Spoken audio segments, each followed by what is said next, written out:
Alright, ready? Kayfabe Gimmicks! You know where to find us on Facebook! We're on YouTube! Fiction Entertainment, brother! YouTube! Fiction Entertainment, brother! YouTube! Fucking #1 Kayfabe Gimmicks podcast ever, so. How are you looking for? Put words in the wrong place. Are you recording all this, dude? The best wrestling podcast that's always been. What you gonna do, brother, when the beast starts talking about wrestling and drinking whiskey and it's all crazy up in here? This is Kayfabe Gimmicks. I'm sNooVa. And I love Nia Jax. I mean, is that really how you want to start a podcast? Why not? You don't love Nia Jax? I don't know how to describe her. She's a brick shithouse. She's a brick shithouse. I mean, so I do. For real, like, it's no joke. I like Nia Jax. You tell me she's a sturdy woman. She is sturdy. I don't know. Did you think Awesome Kong was sturdy? She could have been. I don't know. I liked Awesome Kong. I'll be honest. I like Awesome Kong. I could have seen that one. I was like, You have something against light-skinned women? No. I'm just fucking with you, man. I don't want to answer that. So, well, this is. Do we even know what episode we're on? Nope, we do not. There was a pay-per-view. There was. Ambrose is your new champion. There's a brand split coming. Until Seth Rollins demands his rematch, or Roman Reigns demands his rematch. Does Roman Reigns get a rematch? I don't know. Technically, he wasn't the last holder of the belt. He was not. But neither was Seth Rollins, and he got his rematch. That's true. You know, it is what it is in the WWE. It is. So, we're here to talk about Sid Vicious. So, blow your kneecaps out. Blow your kneecaps out. We're gonna see your shin bones through your knees. Ugh. That's so nasty. You know, I don't really know what we're here to talk about today. Are we gonna put this up, though? Yeah, of course. This is episode 25 of season 2. Damn. So I thought this was like a joke. Then I wouldn't have started off by saying I love Nia Jax, even though I do. Well, I mean, if you love her, you love her. And maybe this is going to be how she comes to our podcast and you get to meet her and be like, hey, you interest me. Yeah, because she really wants to hear the first things out of my mouth are about her being sturdy. You never know. Maybe she likes a man with honesty. Oh, women love men with honesty until they're too fucking honest. Well, so don't call her fat. I didn't say that. And I wasn't just talking about her. All girls. I mean, I was just being in general. You never call a woman fat. No, you don't. Even if she is. That's the kind of honesty that is too much honesty and going to get you in trouble. Does she look good in those jeans? In your head? Don't tell her that. Say, yeah. I like it. So, I'm going to tell you, my all-time favorite wrestling match comes down to a few different things. They're all considered hardcore, probably. But I love the ladder match. Oh, your favorite type of match? I love the ladder match. I specifically love the Money in the Bank match. I don't think I have a favorite type of match. Money in the Bank and Hell in a Cell. And honestly, I don't love Hell in a Cell as much as I did in like the early 2000s. Well, that's because you could do things that you can't do now. Oh, that was part of it. I mean, part of it was also like Mankind versus Undertaker was phenomenal. Mankind versus Cactus Jack was pretty damn cool. Mankind versus Cactus Jack? Cactus Jack versus Triple H, my bad. Oh. First of all, if they could have pulled that match off, that would have been a 5-star match. But by now, I don't know. I mean, look at the Brock Lesnar Hell in a Cell matches. They were really self-contained. Oh, you mean these past ones? Yeah, and even look at the Dean Ambrose versus Seth Rollins one. The one where they both went through the tables. I mean, it was so expected. Well, with the Brock Lesnar, like, Brock Lesnar isn't a wrestler anymore. He's a UFC fighter who is wrestling in the WWE. We have not recorded an episode at all talking about UFC 200, have we? No. When is UFC 200? I do not even have a clue. Google, please, Siri? Cortana? I don't have a Windows phone. Ha, losers. So, but, I mean, in reality's sake, what we're talking about here is UFC 200 is actually the topic of this episode, apparently. Oh, okay. It hasn't happened yet. It has not. It's July 9th, for those interested. It is it? Cormier versus Jones 2 instead of Nick Diaz versus Conor McGregor 2. Oh yeah, because Conor McGregor quit, right? No, he didn't quit. He just didn't want. Excuse me. He did not want to fly to America to promote the fight because he was training in Iceland, I want to say. And flying and promoting his fight, something every fighter does, he did not want to do that. So, Dana White, being the boss that he is, pulled him from the card and said, it's not happening. And then Conor McGregor got on Twitter and was like, oh, I'll see you guys later. I'll fight somewhere else or fight nobody. I've made a lot of money. And he could go somewhere else and probably fight for a lot of money. Probably wouldn't be as safe. Somebody would probably try to hurt him. But, I don't know. What are your thoughts? I don't like Dana White. I don't like Dana White. I got into Twitter beef with Dana White about, 4 years ago now? It showed up on the timeline very recently. It did. I've never really been a Dana White fan. It all came down to, like, the EA MMA thing, where he's like, I'm never going to sign anybody from EA who does EA MMA. Like, I hate EA because they didn't want to make my game. And then, like, oh, look, what was the last 2 UFC public games published by? EA. That's because THQ is not in existence anymore. Whatever, man. Hey, yo, fuck you. UFC 2009, I was a beast. It was a good game, dude. It was a very good love the game. game. I love THQ. I love what happened, man. What I'm saying is fuck Dana White and fuck the EA bullshit. So, back onto our topic. All right. Because this is not a UFC podcast. Our topic isn't Nia Jax, right? No. Our topic is Brock Lesnar and UFC 200, because we forgot to talk about this, and this is totally going down. All right. So I have to ask you the question. Mm-hmm. What happens if Brock loses? Who does Brock fight first? Well, let me look up his opponent. Well, you just had it all up. Oh my First, god, you're the worst. Do not take that tone with me. Cortana, save me. Okay? Siri? Apparently he is taking on some guy named Mark Hunt. Now, who is Mark Hunt? Do we know anything about Mark Hunt? I do not know. So- Official fight card. We signed Brock We're looking up Mark Hunt. for nobody? Mark Richard Hunt is 42 years old. He's 42? He's from New Zealand. He is called the Super Samoan, the Doctor. And he's actually a New Zealander. Yes. He fights out of Sydney, Australia. He's boxing and kickboxing, which means he's the exact opposite of Brock. Right. He is not a wrestler. His professional career is a loss and a draw. 12 wins. No, it's professional boxing. Okay. Yeah, that's his Mixed martial art, he is 12 wins. 12 wins, 10 losses, 4 by knockout, 2 by submission. He has 9 knockouts and 3 decisions. I don't really feel like he's close in stats to Brock either, because Brock's, 8 wins and, 1 loss? Hold on. That's what the phone is for. Yeah, I mean, Brock has special MMA stats. Because he didn't have much of an MMA career thanks to his diverticultus. Yeah. It was It cut things short, to say the very least. short mixed martial arts record. He has 5 wins, 3 3 losses. But I was right with the 8 matches. Yes, you are. Very right. And I wanted to say he had 3 losses and 8 wins, so that's really weird. Here we go. His first win was by submission against Min Soo Kim. I didn't want to get the name wrong. Nah, I understand. His first loss came to Frank Mir at UFC 81. God damn, that was a long time ago.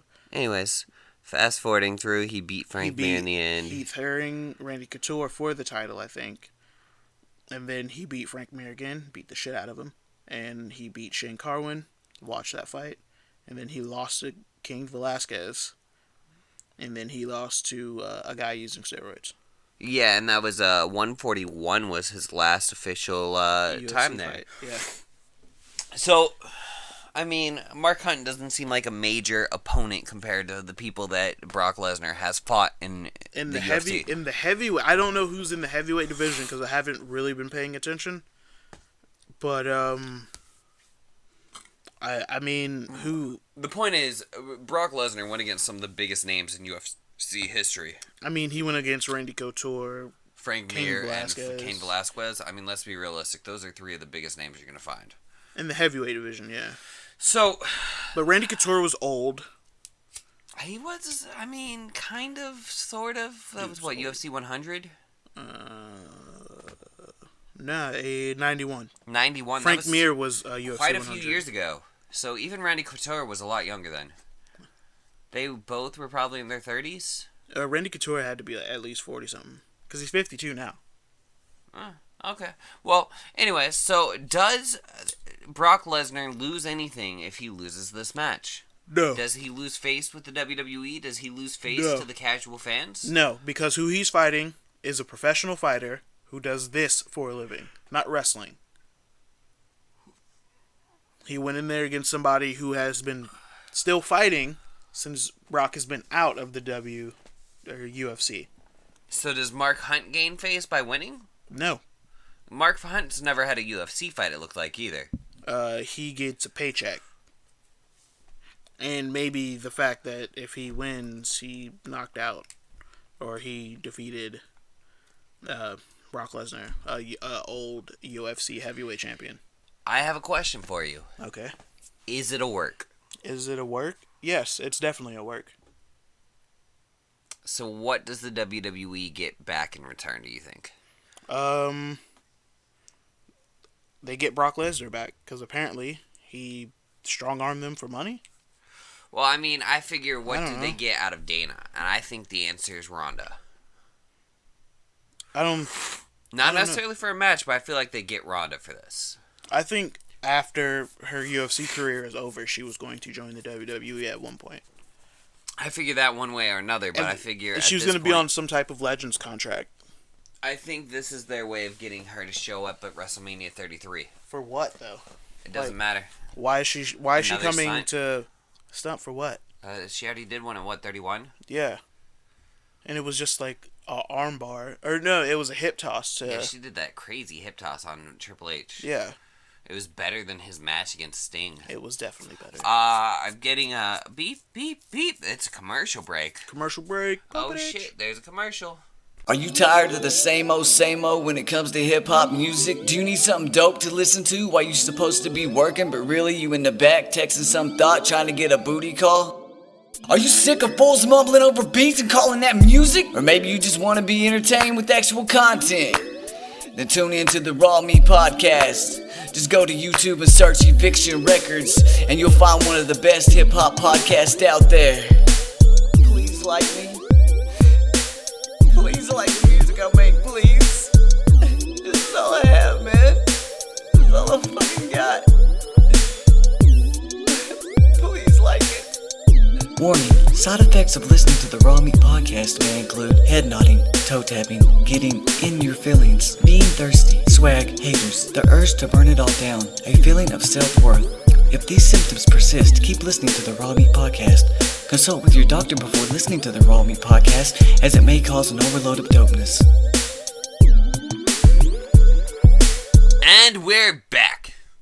Oh, we're back. We're back. Hey, everybody, we're back. So, if Brock loses nothing, let's go back to one of my favorite topics of what happens when CM Punk comes to the UFC. If he comes, I don't. Man, he's been coming for like 2 years now. I mean, I know one of my very first podcasts with Kayfabe Gimmicks was about that. It was in season 1. So I mean, Me and Alex had like a 45-minute conversation about what happens when he comes in, and if it matters, if he wins, if he loses, and all of that kind of noise. Okay, I'll put it like this: it matters only to CM Punk if he wants to succeed.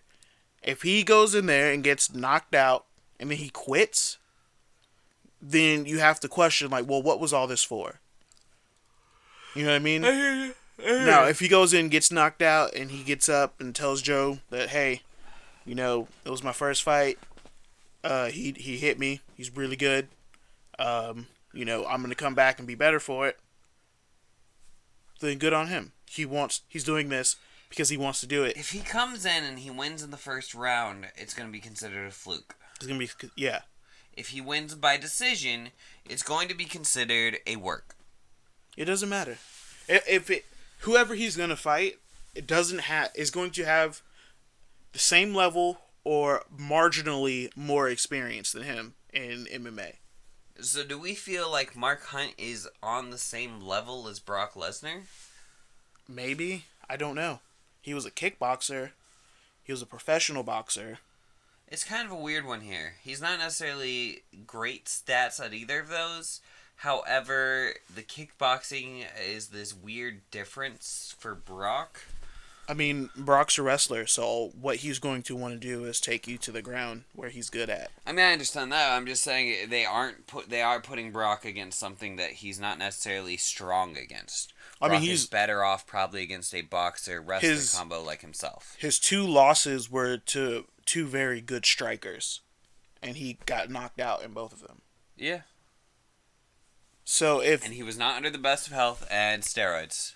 Yeah, Alistair Overeem was popped for steroids after their fight. Not directly after, but it was pretty shortly. It was kind of weird. Yeah, it was very weird.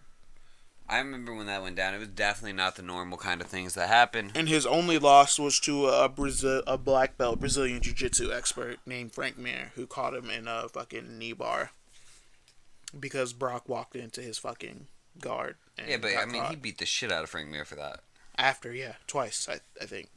So I mean, he went in and he came back. He definitely came back from Mir. Yeah. But he took Mir to his wheelhouse and wrestled him. So you got to remember that was Brock's 3rd UFC fight. I understand all of this. I'm just saying. So now here we are, July 9th. July 9th, UFC 200. Dana, pay us for this promotion. Just kidding. You don't have to. But so Battleground's gonna happen, and there's not gonna be any Brock. So from after Battleground. You don't know that. You're right. I don't know exactly when Brock's coming back, but I'm figuring Brock's coming back after Battleground, but before SummerSlam, because they're going to have a Brock match at SummerSlam. With who, though? I don't know. Who would you pick? Nobody. Randy Orton. No. Randy Orton's returning. He is returning. So you have 2 options. You have Randy Orton, and you have the returning Wyatt family, because you still haven't pulled that match off either. Bray versus Brock. So it's Bray versus the Wyatt family versus I mean, Brock? I expect it to just be Bray versus Brock. Here's where this UFC thing might come into play. I'm listening. All right. This might make Brock seem kind of weak, but just hear me out. I'm listening. He comes back. He's not really happy-go-lucky, but he's like, I've been out of the. Paul Heyman's gonna be like, he's back. He's been out for a minute, not because of injury or anything, but because he wanted to test this. He wanted to punch things or people that could actually punch him back, and he missed what he did in the UFC, but he got it out of his system. Now he's back in the WWE, and he wants to return to his conquering ways. So this is assuming he lost? No. It doesn't matter. Okay. His win or loss does not matter. Well, you said it made him look kind of weak, so I had to ask. No. What I'm setting up is gonna make him sound kind of weak. All right. So the lights go black. The crow or whatever whatever the Braves music is. All the phones come out, and you don't see them come down the ring. Just the lights come on. They're around the ring.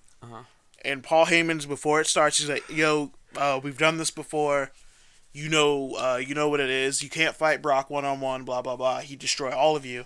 Singles competition." So, what they do, one at a time, they come into the ring. Brock gets a few shots in on, let's say, Eric Rowan. Eric Rowan slips a punch, kicks him. Brock falls. He jumps on top of him. Boom, boom, boom. Rowan does his finisher. And then lights go black. It's out. They're gone again. Week 2. Brock without Paul Heyman is like, "Hey, that was some BS bullshit. You had your buddies down there. I was more worried about them jumping me if I stayed on top of you. Blah blah blah." Lights go out again. This time, Harper jumps into the ring, super kicks him. He's laid out again. Lights go out. Next week, same thing. This time, Braun Strowman comes in, chokes him out. And then This time, it's Bray comes out, and he's like, this so-called conqueror, blah blah blah. The conqueror of worlds, but I'm the eater of worlds. Yeah, so you know how he talks, shit like that. I'm going to devour you. And so at SummerSlam, That's not really good, Bray Wyatt. I need to put a little more country hick on it. but it doesn't matter. Gotta get me a biggin. It sounds more like Deliverance. It's more of like the biggin's a Sling Blade reference. Like, I reckon I'm gonna put my arm around you for a second, boy. That's gross. And then he hugs the little boy. Yeah. Anyway, we're not talking about that. So they make it a match at SummerSlam. It's gonna be Bray Wyatt, but Brock Lesnar. Wait. Hold Billy up. Bob Thornton does not touch little kids, but he does make out with his cousin. That's fine. Sister? I don't care. Continuing on. Brock was like, "Hey, I will fight you at SummerSlam, but either your buddies stay out of this fight and it's just me versus you, or I bring a few of my friends." This is the part where it seems like he's weak. Okay. But just hear me out. I hear you. All right. He already lost all the Wyatt family, so he already feels kind of weak. Right. And so Bray is like, fine. We'll see what it's like, a warm-up match between me and you at Raw or whatever. Just me versus you. I won't come out with the Wyatts. Whatever. All right. So they have their match. It's going fine. Bray starts to get the upper hand. Let's say Brock kips up. Suplexes him 50, 11 times. Yeah. And then 50 bagillion times. Seriously. And then the lights go out. The Wyatt family comes out because Bray's losing. And then Brock wisely just like gets out of the ring. And he runs up the ramp. He's like, fuck this shit. He grabs the microphone. He's like, see, I knew it. I knew exactly what was gonna happen. So I brought some reassurance, just because. If just take your pick of like either like old UFC fighters or whatever. Randy Couture looks like he's not doing anything with his life. Right. People like that. And then like they rush the ring and it's 4-on-4. I kind of feel like this would be epic, just because like if you get like Randy Couture and Frank Mir in a WWE ring, right, it would be something of legend. And you see like and then at SummerSlam, I feel like it's terrible with how Brock's built though. It is. In the WWE currently. So let me bounce a couple things off you here. I don't want to take this too long of a podcast, but I want to bounce a couple things off you. We have a rebranding coming up here around the same time as UFC 200. A rebranding? What do you mean by rebranding? Is it not PG anymore? SmackDown separating. SmackDown being live and being a separate brand again. Okay. So I feel like the Wyatts need to win. And I don't feel like the Wyatts can go over Brock at SummerSlam. That's the best way to get them over, though. Yes, but then it's the best way to get Bray over. You're destroying everything you've built with Brock, and I don't feel like they're going to do that. They're not going to do that. Brock won't let that happen. So I have a few ideas, right? Right. I want them to be a huge part of, preferably SmackDown, to actually, like, win and do things. Yeah. But, now hear me out now. This is Kayfabe Gimmicks, so I'm going to paint you a picture. What if AJ Styles versus Brock Lesnar at SummerSlam? So we're going to continue the trend of burying the shit out of AJ Styles. Oh yeah, good point, because the Styles Clash cannot pin John Cena. So what about Randy Orton versus Brock Lesnar? Because this did not get to go down during Brock's original WWE run then. But which Randy Orton are we going to get? Are we going to get Legend Killer from his younger days? No, you're probably going to get boring Randy Orton because he's going to come back and he's not really going to be into it. First of all, I don't think Randy Orton's going to be into it at all because Randy Orton comes from actually traditional old school wrestling. And like his grandpa and his daddy and his uncle, he wants to put on a wrestling match. Well, idea number 3. 4? Idea number 27. Right. Just like this is episode 25. The other ones went by so fast you didn't catch them, but I did, so don't worry about it. Brock Lesnar is the leader of the club. Nope, you're not going to ruin that for me by taking Finn Balor out of it. So, hey, thanks for dropping the ball tonight, WWE. Could have had Finn Balor show up. They But could you have had the didn't. Wyatt show up. They're supposedly healthy. They could have had Randy show up. He's supposedly healthy. But you didn't. So go on. They could have had Shawn Michaels show up. He's supposedly healthy enough for one more match. He is? Stone Cold supposedly is. Stone Cold is healthy for one more match. Stone Cold claimed he could do one more match. Now, Mick Foley also claimed he could do one more match, but Stone Cold says he can do one more match, and I believe it. Okay, sure. Until he lands on his neck wrong. Yeah. And then that was his one more match. Well, I mean, I think his knees are his big problem. The neck thing is Edge and Taz. I'm pretty sure when Owen Hart dropped him on his neck and broke that shit, It caused problems, too. to which Stone Cold finished the match like a man. Like a man, he wiped his hand underneath his balls and said, "Sniff it. That's what a man smells like, bitch." Or, they smell like soap and water like normal people.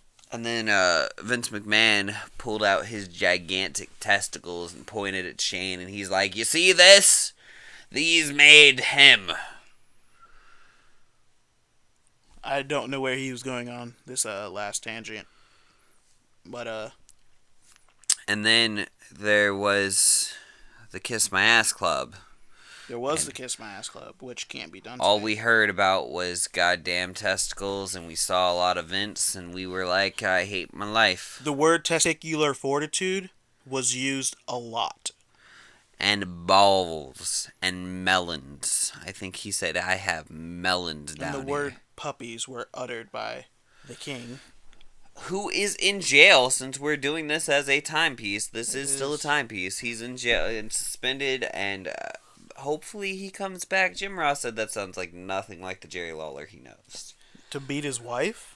To get drunk also. So, I mean, I guess that's where I want to leave it. Yeah. Jerry Lawler was a man who enjoys coloring kids' books, and, I mean, yeah, he was kind of pervy at times, but I don't think he's a bad gentleman. He was pervy for his character in the WWE. I don't know about outside of that. I've never heard anything of him being inappropriate or saying inappropriate things to the women backstage. But, he had a character to maintain on camera. And, I mean, who doesn't like seeing puppies? So, ranking the pay-per-view, All right, ranking time. Ranking. I'm going to give it a 7 for the Ambrose Swerve. 7? 7 out of 10? 7 out of 10 for the Ambrose Swerve. I'm going to be a little weird. I'm going to give it a 7 out of 20. So, less than a 5? Like, less than half? I was just being weird. Nah, I would give it a I mean, solid 6 out of 10. I was hoping I you were didn't gonna be like immediately- 3 out of 5. I didn't get up and want to go in my room. Immediately? Yeah. Like, you did, like, halfway through. That's because it got boring. I kind of wanted to go play a video game about halfway through, so Me I'm not too. blaming you. I'm not I blaming you. at all. definitely wanted to play a video game. I But really wanted to watch the Money in the Bank match, though, and I'm glad I sat through. it was a good Money in the Bank match. It was pretty easy to pick out some spots, but, I'd rather it be safe than somebody get really, really sorry. I hear you. Oh, you know what? There is one last thing I do want to touch on. First off, foremost, remember, Kayfabe Gimmicks on Facebook. Find us, like us, join us, talk to us. We have events for all of our pay-per-views. That's normally where we discuss those kinds of things. But, tell us your thoughts. Tell us what you thought this pay-per-view deserved. Where was I going? I got lost in my track of thought. And I remember I want to talk about something. Okay. If I punch Roman Reigns in the chest, I don't feel like it deals him any damage. You If I pick Roman Reigns up and I powerbomb him onto the turnbuckle, I don't feel like his back takes any damage. When Roman Reigns throws himself into a wall, I don't feel like he takes any damage when I see him hit it with his back.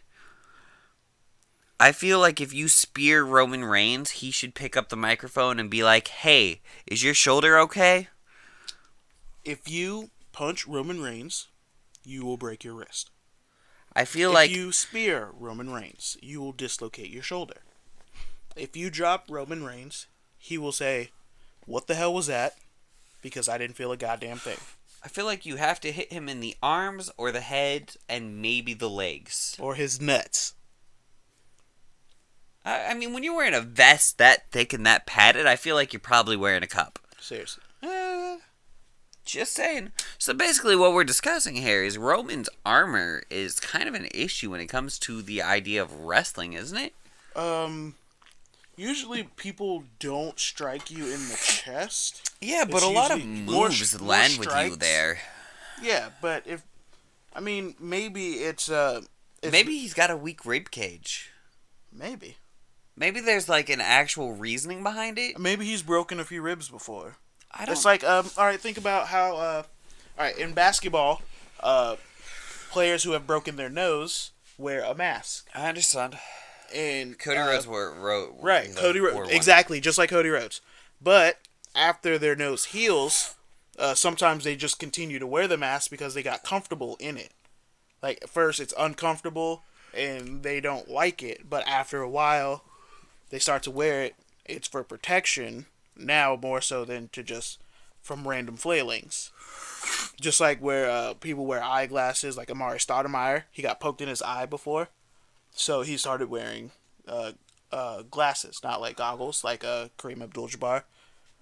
I'm throwing a lot of basketball names at you fast, so hit Google, pause it, rewind it, hit the Google, and you'll see who I'm talking about. Or pause it, rewind it, pull up your Windows phone and be like, Cortana. This was the podcast we were making Cortana and Siri jokes on, right? We were making jokes? I was being serious. I use Cortana a lot. You do? No. Oh, I don't use Siri that much. I don't use Cortana at all, and I don't even own a Windows phone, but Windows 10 has Cortana. Anyways, Yeah. tell us your thoughts about Roman and his armor. I mean, if you watched Money in the Bank, Seriously. it's a thick piece of plastic, it feels like. You know, I really watched Seth struggling to pull on it a couple times. Highlight from that match, the catching pedigree. I don't even want to... I wasn't impressed by it, though. But Like, it looked good. It looked cool. It was okay. weird. We haven't seen very many counters to his spear. I've never seen a spear counter. It was the best spear counter I've ever seen. I mean, but outside typical- of moving out of the way or ramming them in their shoulder into the steel, the corner post. My problem is in typical Seth Rollins fashion, it's one of the fuggliest spears I've ever seen still. They took away his move. Could you imagine if he just sidestepped and just dropped his foot down on his head, curb stomped that bitch into the ground? No, but they took his curb stomp away. And now, like, my fetish has been made and destroyed and decimated, and you broke all my hopes and dreams. Well, I'm sorry that idiot kids would. Ooh, let me Outro curb stomp yourself. you. I'm Marcus. You can find me on sNooVa. Facebook and Twitter. And these nuts. I love Nia Jax. She's sturdy. Oh, come on, man.